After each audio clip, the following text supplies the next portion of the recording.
اللہ الرحمن الرحیم۔ خواتین و حضرات، یہ امام مسلم کی الجامع الصحیح ہے جس میں ہم کتاب الایمان کا مطالعہ کر رہے ہیں۔ اس میں اب یہ تمیم داری کی روایت زیر بحث ہے۔ یہ کہتے ہیں کہ ان النبی صلی اللہ علیہ وسلم قال الدین والنصیحہ، کہ رسول اللہ صلی اللہ علیہ وسلم نے فرمایا دین خیر خواہی کا نام ہے۔ یعنی انسان جب دین کو اختیار کرتا ہے، اس بات کو مان لیتا ہے کہ میرا ایک پروردگار ہے، مجھے ایک دن اس کے سامنے جواب دہ ہونا ہے، تو اس کے بعد اس میں کیا رویہ پیدا ہونا چاہیے، اس کا معاملہ دوسروں کے ساتھ کس اصول پر استوار ہونا چاہیے، اس کو رسول اللہ صلی اللہ علیہ وسلم نے ایک لفظ میں اس طرح بیان کیا ہے کہ یہ رویہ خیر خواہی کا رویہ ہونا چاہیے۔ عربی زبان میں اس کو نصیحہ کہتے ہیں۔ تو ارشاد فرمایا کہ الدین والنصیحہ، دین خیر خواہی کا نام ہے۔ قلنا لمن، یہ کہتے ہیں کہ ہم نے پوچھا یا رسول اللہ کس کے لیے خیر خواہی؟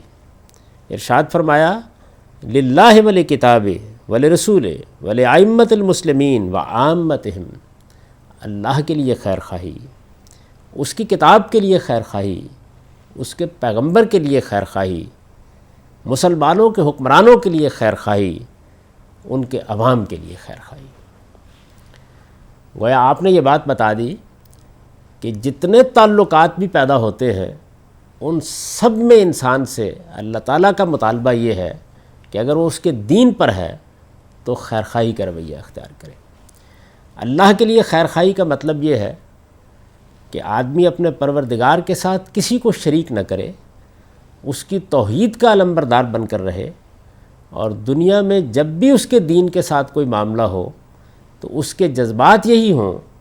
کہ مجھے ہر حال میں اللہ کے دین کی حفاظت کرنی ہے، مجھے اس پر کوئی آنچ نہیں آنے دینی،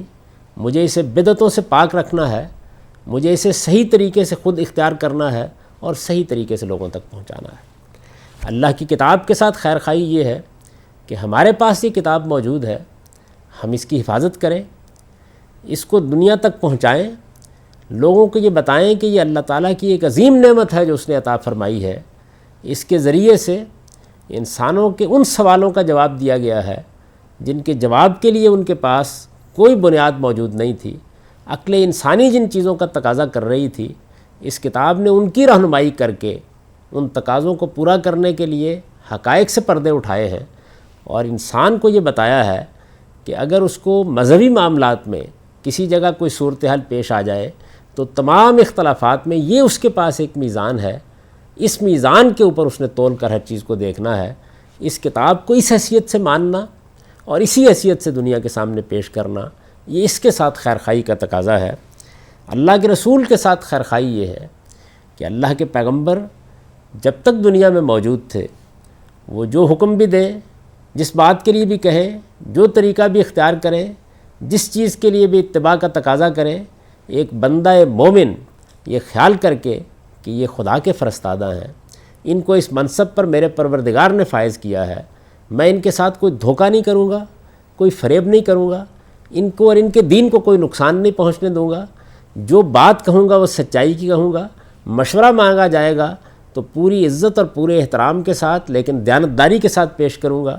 اختلاف کروں گا تو ان حدود کا لحاظ کر کے اختلاف کروں گا جس کے لیے اللہ نے اجازت دی ہے۔ اللہ کے پیغمبر کی بارگاہ میں میرا رویہ ایک اتباع کرنے والے کا ہوگا، اطاعت کرنے والے کا ہوگا، سرگرداں ہونے والے کا نہیں ہوگا۔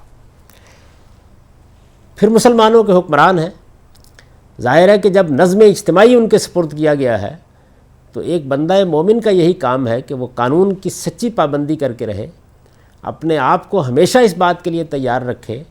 کہ مملکت کے لیے جو تقاضے بھی پیدا ہوں گے ان کو وہ پورا کرنے کے لیے تیار ہوگا، مشورہ مانگا جائے گا تو پوری سچائی اور دیانتداری کے ساتھ دے گا، کوئی فیصلہ کرنا ہوگا ملک و ملت کے لیے تو اس میں بھی اپنی طرف سے کوئی ایسی چیز روا نہیں رکھے گا جو فریب کا باعث بنتی ہو، دھوکے کا باعث بنتی ہو۔ وہ جو قانون بنایا جائے گا اس قانون کی اسی طرح اطاعت کرے گا جس طرح اللہ اور اللہ کے پیغمبروں کے احکام کی اطاعت کرتا ہے، جب تک وہ اللہ کے قانون کے خلاف نہ ہو۔ چونکہ ہمارے ہاں یہ بات عام طور پر لوگوں پر واضح نہیں ہوتی کہ قانون کی پابندی کو اس دین میں کیا اہمیت دی گئی ہے۔ رسول اللہ صلی اللہ علیہ وسلم نے فرمایا ہے کہ جو آدمی بھی سچا صاحب ایمان ہے اس کو اپنے قانون کی اسی طرح پابندی کرنی چاہیے جس طریقے سے وہ اللہ اور رسول کے احکام کی پابندی کرتا ہے۔ آپ نے ارشاد فرمایا ہے کہ جس آدمی نے حکمرانوں کی اطاعت کی، اپنے قانون کا پابند ہو کر رہا، نظم اجتماعی میں کوئی اختلال پیدا نہیں کیا، اس نے اللہ کے پیغمبر کی اطاعت کی، اور جس نے اللہ کے پیغمبر کی اطاعت کی اس نے اللہ پروردگار عالم کی اطاعت کی۔ تو یہاں ظاہر بات ہے کہ اسی رویے کو اس سے تعبیر کیا ہے کہ ان کے لیے بھی آدمی خیرخواہ بن کر رہے، سچائی کے ساتھ ملک و قوم کی خدمت کرے، سچائی کے ساتھ تمام معاملات انجام دے، دیانتداری کے ساتھ مشورے دے، اور اگر کوئی خدمت سپرد کی جائے تو وہ بھی دیانتداری کے ساتھ انجام دے۔ وعامتہم،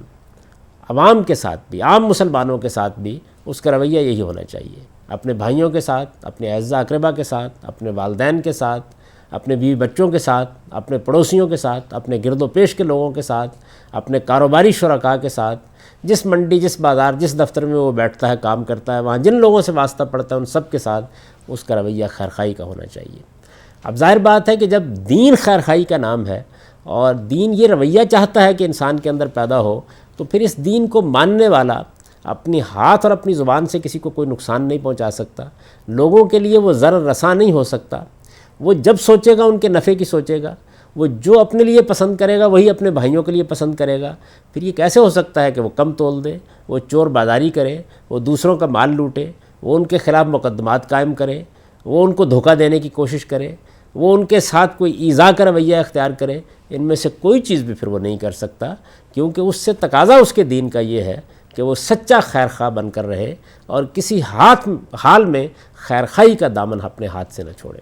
تو یہ ایک بڑی بنیادی چیز ہے۔ گویا دین کے اندر جو باقی چیزیں بیان کی جاتی ہیں ان میں ظاہر ہے کہ بہت سے احکام ہیں، بہت سی ہدایات ہیں، بہت سے ایمان و عقائد کے مسائل ہیں، لیکن جو رویہ دین پیدا کرنا چاہتا ہے، دین پر عمل کے معاملے میں جو رویہ انسان کے اندر ہونا چاہیے، اس کو یہاں پہ خیرخواہی سے تعبیر کیا ہے، اور پھر یہ بتایا ہے کہ یہ بڑا ہماگیر حکم ہے۔ اللہ تعالیٰ یہ چاہتے ہیں کہ خیرخواہی کا یہ رویہ اللہ کے ساتھ بھی ہو، اللہ کی کتابوں کے ساتھ بھی ہو، اللہ کے پیغمبر کے ساتھ بھی ہو۔ اللہ تعالیٰ نے جو نظم اجتماعی قائم کرنے کے لیے مسلمانوں کو ہدایت کی ہے، اس میں جو قانون، جو ضابطہ بنایا جائے، جو حکمران بھی اس کی ذمہ داریوں کو پورا کرنے کے لیے مقرر کیے جائے، ان کے ساتھ بھی ہو۔ غرض یہ کہ ہر مسلمان کے ساتھ ہو، اپنے گرد و پیش کے پورے ماحول میں انسان ایک خیرخواہ کے رویے کے ساتھ جیے اور اسی خیرخواہی کو اپنے دین کا اصل تقاضا سمجھے۔ وآخر دعوانا ان الحمد للہ رب العالمین۔